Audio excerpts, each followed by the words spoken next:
Como nós esperávamos, o episódio de Titãs dessa semana foi mais um flashback, dessa vez para explicar o que aconteceu com Jericho, o filho do Slade Wilson. E olha, esses personagens de flashback são tão bons que dá uma raiva quando eles morrem. Shazukara!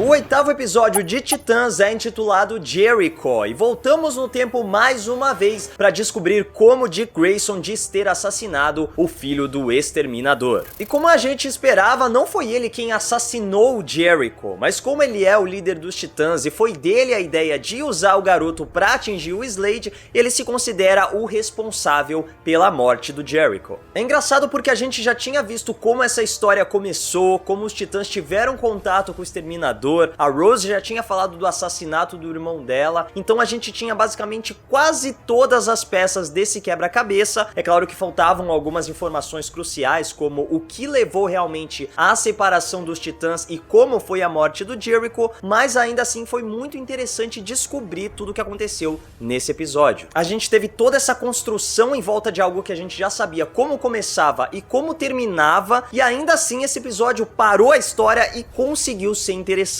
Aliás, a gente teve até um flashback do flashback explicando a origem do Exterminador. E tudo isso foi muito legal. Primeiro, porque a série conseguiu humanizar o Exterminador. E essa é uma tarefa muito complicada, porque o primeiro contato que a gente teve com o personagem já foi ele sendo uma figura vilanesca. A gente viu ele matando o Dr. Luz, matando o Aqualad, sequestrando o Jason Todd. Não é como se ele fosse apresentado como um aliado, como um personagem bom, e aos poucos a gente ia descobrindo que ele era um vilão. Ao contrário, a série mostra que mesmo ele sendo um vilão, mesmo tendo uma conduta vilanesca, ainda assim ele tem um código de honra e acima de tudo se preocupa com a família. Como ele se esforça para que o Jericho não tenha uma visão negativa dele e como pro filho, o pai é sempre um herói. Inclusive nesse caso a mãe dele ajudou a reforçar essa mentira. Eu achei muito interessante como esse episódio mostrou esse lado do Slade. É claro que isso não justifica os atos dele, ele já tem essa maldade inerente, ele é realmente um vilão, ele se tornou um mercenário, um assassino de aluguel, e foi justamente esse estilo de vida que levou a casa dele ser invadida e o Jericho ser atacado e perder a voz. Mas é uma visão diferente, humanizar o vilão e mostrar que ele também tem pessoas com quem se preocupa. Com isso a gente também entende aquela cena do episódio do Aqualad em que o Slade estaciona o carro perto do apartamento da Adeline e do Jericho e fica só de longe espiando. Depois do ataque à sua casa, ele mesmo decidiu se afastar da família justamente por saber que os seus inimigos iam usar sua esposa, usar o seu filho para tentar atingi-lo. Aliás, não fica muito claro se ela é esposa realmente ou se, como ele teve um caso com ela, teve um filho, ele continua indo na casa do Jericho, na casa da Adeline, para visitar eles. Até porque a gente sabe que o Slade também tem outra família, tem a Rose, que é meia-irmã do Jericho, e o Slade é um desses personagens que tem vários filhos espalhados aí pelo universo de si. Não é como se todo mundo vivesse junto numa grande família feliz. Isso, aliás, explica a ausência da Rose nesse flashback. Eu vi muita gente perguntando, nossa, mas e a Rose? Onde ela tava nessa hora? Onde ela tava na hora que invadiram a casa? A Rose é meia-irmã do Jericho, ela é filha de outra mãe. Então é claro que ela não ia morar junto com o Jericho e a mãe dele. Só é curioso a gente imaginar como ela conheceu o meio-irmão, né? Como ela teve contato com ele e como ela se aproximou tanto dele ao ponto de que ela queria vingança pela morte dele. Espero que eles não usem mais um episódio de flashback para explicar isso. Também é interessante a gente pensar como os Titãs nesse episódio tiveram basicamente as mesmas atitudes dos criminosos que foram atrás do Slade. Eles usaram a família para atingir o Exterminador. Então é engraçado a gente ver esse episódio mostrando os heróis tendo atitudes sombrias e o Exterminador tentando se aproximar do filho e às vezes até se afastando porque percebe que a melhor coisa é ficar de longe para que os inimigos não usem a sua família para atingi-lo. Mas por mais que os Titãs ainda tivessem uma boa intenção por trás dessa atitude, porque afinal de contas o Slade é um assassino, ele é um criminoso, ele realmente tem que ser posto atrás das grades, ainda assim parte do grupo percebe que tá indo longe demais em usar o Jericho para atingir o seu pai, mesmo ele sendo um criminoso, e decidem abrir o jogo para ele, revelando o que realmente aconteceu para eles se aproximarem. É quando o próprio Jericho também abre o jogo e pela primeira vez nós vemos os seus poderes sendo utilizados. E cara, que sensacional. Como eu já tinha comentado, o Jericho é um meta-humano com a habilidade de transferir a sua consciência para o corpo de outra pessoa e com isso ele pode controlá-lo livremente. Mas enquanto faz isso, o seu corpo lá fica vulnerável. É claro que o Jericho, não sendo um vilão, usa isso pro bem. A gente vê ele lá na loja de discos, controlando um cliente que estava sendo babaca com a vendedora e de quebra ainda ganha um vinil. Mas o Dick presencia esse momento e é quando rola o convite para ele se unir aos Titãs. E até esse momento tá tudo muito bonito. Os Titãs abrem o jogo, o Jericho tem uns poderes sensacionais, ele aceita basicamente se unir pra equipe, a gente vê as coisas dando certo, encaminhando para um final feliz, só que a gente sabe que não é assim que as coisas terminam. Tudo começa a desandar quando o Jericho sai de casa pra se unir aos Titãs e a mãe dele pede ao Slade que traga o seu filho de volta. Aí o bagulho ficou pessoal. Primeiramente ele arma uma emboscada pra Donna, assassinando a Jillian e passando pra ela o recado de que os Titãs devem deixar o seu filho em paz. Aliás, nesse episódio a gente tem a confirmação do que eu já tinha levantado a hipótese lá quando a gente fez a análise do Aqualad. Aquela bala do Exterminador realmente era pra Jillian,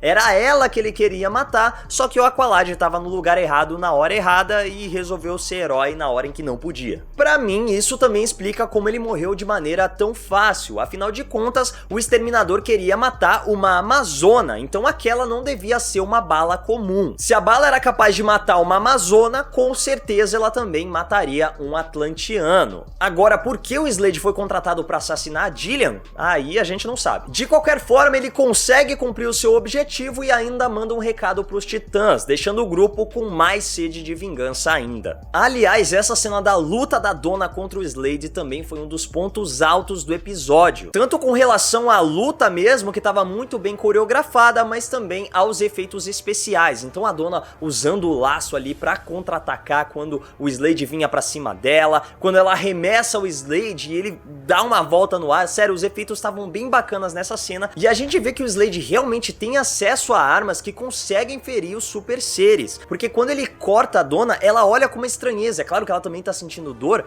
mas ela olha com uma estranheza de tipo, caramba, como ele conseguiu me cortar? Então eu acho que isso mais uma vez reforça como ele realmente conseguiu assassinar o Aqualad com um tiro. Enquanto isso, Jericho se encontrava com seu pai para tentar resolver esses assuntos pendentes, agora que os Titãs revelaram para ele que ele era um assassino de aluguel e que inclusive foi o responsável por ele ter perdido a voz. Mas é claro que o Slade ia encontrar uma maneira de distorcer as coisas. Ele aparece com um traje dizendo que, ó, eu tô abrindo o jogo para você, eu realmente sou isso, mas os seus amiguinhos que falavam que eram seus amigos, eles só estão te usando, eles só tentaram fazer isso pra me atingir. Você não pode confiar neles, em mim que você tem que confiar, a gente tem que confiar na família. Nesse momento o Robin aparece ali na igreja pra confrontar o Exterminador e é aí que a confiança do Jericho vai pro ralo de vez. Afinal de contas ele tinha falado pro Dick que ia se encontrar com o pai e o Dick falou pra ele, não, pode resolver isso por sua conta própria, eu não vou me meter nisso, pode ficar tranquilo. O que o Jericho não sabia é que o Slade tinha atacado a Donna, então as coisas realmente tinham mudado. Só que pra ele só tava vendo, o Robin me traiu, ele realmente só me usou pra alcançar o meu pai. E aí o Slade faz um discurso sobre como trair a confiança de alguém é pior do que matar. Não é, né? Nessa hora o Dick tinha que ter virado pro Jericho e falar, lá, seu pai tá muito louco, mano. De qualquer forma, nós vamos pra um dos melhores momentos, não só desse episódio, mas da série inteira,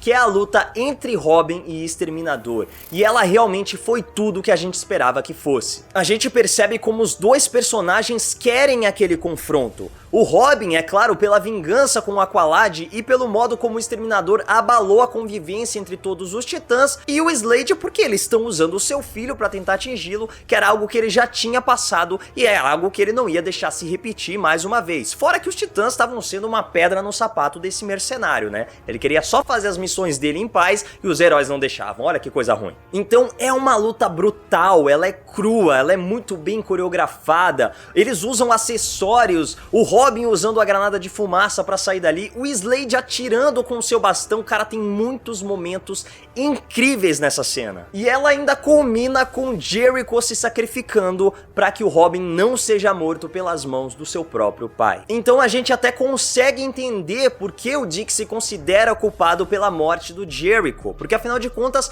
parte da equipe já tinha falado, cara, não é assim que a gente vai conseguir alcançar o nosso objetivo, vamos deixar essa história do Jericho pra lá, vamos focar em outras maneiras que a gente vai conseguir alcançar o Slade, por mais que a Dawn já tinha falado pra ele, não, seja o Batman, realmente vamos fazer isso. É claro, ela se arrependeu depois, percebeu que ele estava seguindo por um caminho muito sombrio, mas parte da equipe já tinha dado esse passo pra trás, falou, não é assim que a gente vai alcançar os nossos objetivos, e foi justamente isso que levou à morte do Jericho, que já tinha se tornado um amigo pra eles. Só que em contrapartida, a Donna o tempo todo fica do lado do Robin, e isso também me deixou um pouco bolado, porque quando a gente vê o salto no futuro de 5 anos, quando a equipe volta pra Torre dos Titãs e ela confronta o Robin, né, confronta o Dick, o tempo todo ela trata ele de uma maneira muito ríspida, como se ele realmente tivesse sido o único culpado pela morte do Jericho, sendo que ela foi uma das que mais deu gás ali pra isso, né, ela realmente, não, a gente vai deixar isso assim, e o Aqualad e o Garth, a gente tem que fazer isso por ele, a gente não pode esquecer essa vingança,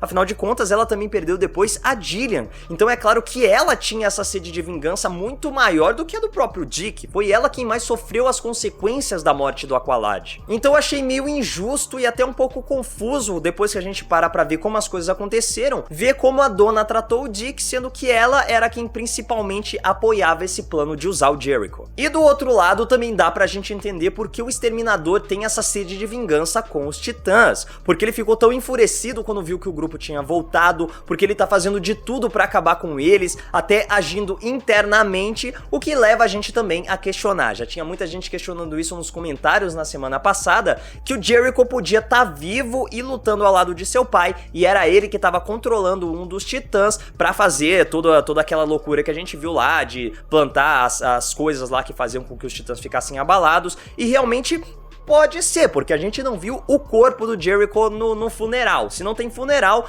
não teve morte. Então será que ele é o infiltrado na Torre dos Titãs que tá controlando alguém pra fazer tudo que a gente viu no episódio da semana passada? Pode ser. Acho interessante, até como eu achei interessante o modo como eles atribuíram os poderes do Jericho aos experimentos que o Slade teve no passado. Inclusive, aquelas cenas do flashback do Slade, com os experimentos que ele passou, com ele escapando, foram sensacionais. O Isaiah Morales tá mandando muito bem como Exterminador, o cara é perfeito pro papel, tanto no jeito de falar. Essa semana, o destaque pra mim foi o Exterminador e o Jericho, são personagens que conseguem fazer a gente se relacionar com eles, a gente sentir empatia pelo que eles estão passando, a gente consegue acreditar na história deles, do mesmo modo que o Connor também era um personagem que fazia isso, que eu cheguei a comentar que em poucas falas, em poucas atitudes, você conseguia perceber que ele era ingênuo, que ele tinha essa raiva contida dentro de si. Do mesmo modo, a gente consegue sentir isso nesses personagens também. O quanto o Exterminador é manipulador, mas ao mesmo tempo ele realmente se preocupa com a sua família, e quanto o Jericho foi usado de todos os lados, mas ele queria alguém para se apoiar, ele queria uma figura, ele precisava de alguém do lado dele